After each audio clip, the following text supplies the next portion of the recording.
Possible attempted cover-up.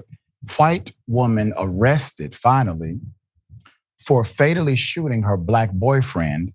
I'm taking you to the state of Georgia. Put up the picture full mass. This is a hell of a story.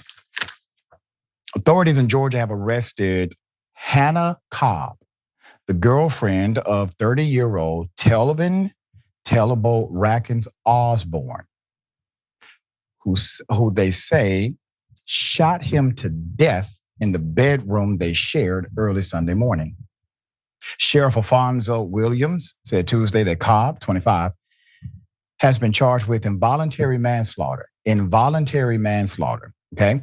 Cobb is being held at Burke County Jail, said the sheriff, who stressed that the shooting was not an accident. Now, I want you to remember involuntary manslaughter, all right? So the shooting occurred after, quote, both parties had been drinking, end quote, said Sheriff Williams, confirming the couple fought before the fatal bullet was shot. Cobb and Osborne lived together and had 2 children.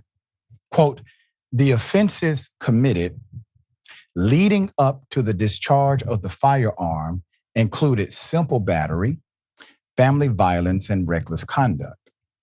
Sheriff said during a news conference on Tuesday, it is reckless to go out and get drunk and then introduce a firearm in an argument. It is reckless to engage in an argument where there's pushing and shoving going on. Let me contextualize simple battery. Let me contextualize it. Simple battery is unwanted physical contact. Typically, simple battery does not mean assault. It's unwanted physical contact. It could be a shoulder bump. It could be as simple as a move your hand off of me. Things like that. That is simple battery. So I want to provide a contextualization that the sheriff is providing. Sheriff Williams said investigators worked the last 2 days interviewing friends, family members, and other witnesses before they, quote, were able to secure warrants and make an arrest in this case.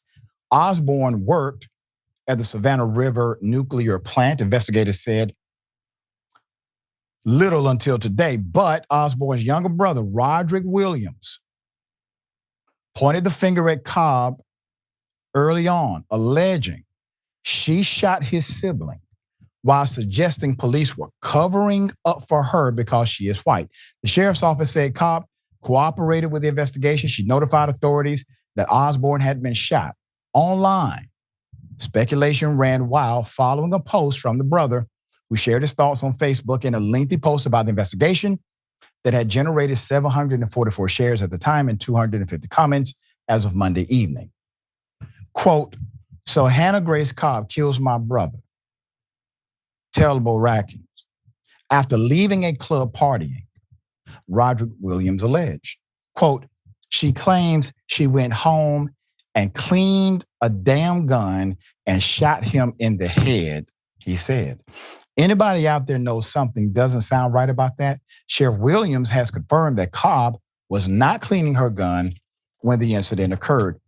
I understand frustration of the brother because this woman wasn't initially charged. She was able to proclaim this affirmative defense saying it was an accident until, as the sheriff said, they had to then talk with witnesses and talk with family members and secure an arrest warrant. Wait a minute. You have a dead person. You have a live shooter. What question do you need to incarcerate them? Now, the victim's brother goes on to ask why Cobb didn't put her gun on safety while cleaning it. Quote, it could have shot anybody, Roger Williams said. Who parties, gets drunk, and goes home in the middle of the night and cleans a gun? I mean, he's talking like a detective.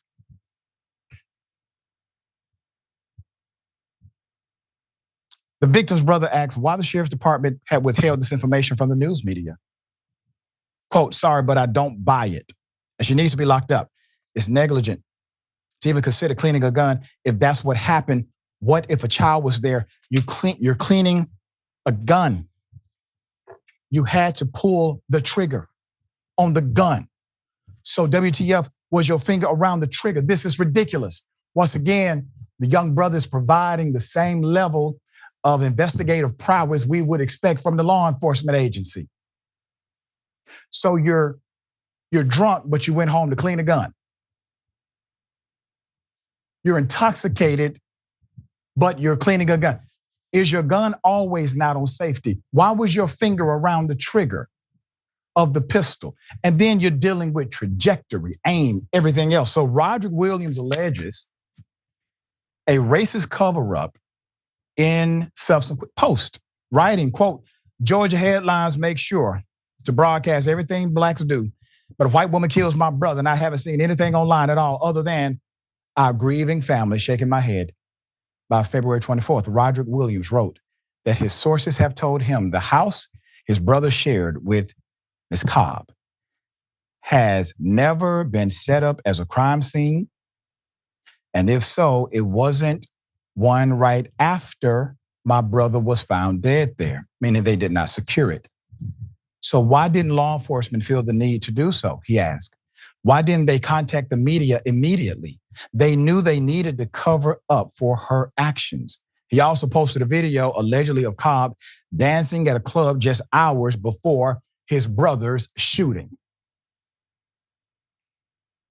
Osborne's case bears an eerily similar resemblance to that of Christian Toby Abumseli, who was fatally stabbed inside of a luxury apartment building. Remember this?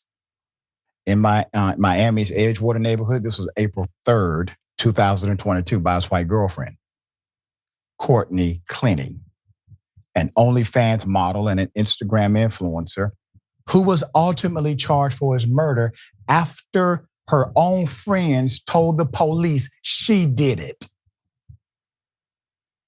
Clenny had claimed she stabbed her boyfriend in self-defense, and for months, she and her attorney claimed, oh, he was abusive. Yeah, that's what happened. However, video footage circling online and statements made by mutual friends suggested that Clenny was the violent one towards her boyfriend. Wow, this is fascinating. And my goodness, the consistency and the love from the brother in this case, I believe, made all the difference in the world. The questions he posed, the people who looked at the post, the individuals who decided to share it, and the media who initially was complicit in the conspiracy, willfully or not, they were complicit because they didn't ask those questions. And why was it not, why was the crime scene not protected? Oh, because they did not see it as a crime scene. That's why. All right. This is one of those very nuanced stories where a brother is able to get significant investigative information that clearly establishes a circumstantial and somewhat forensic case against the person who killed his own brother. He does this online and all of a sudden there's a charge.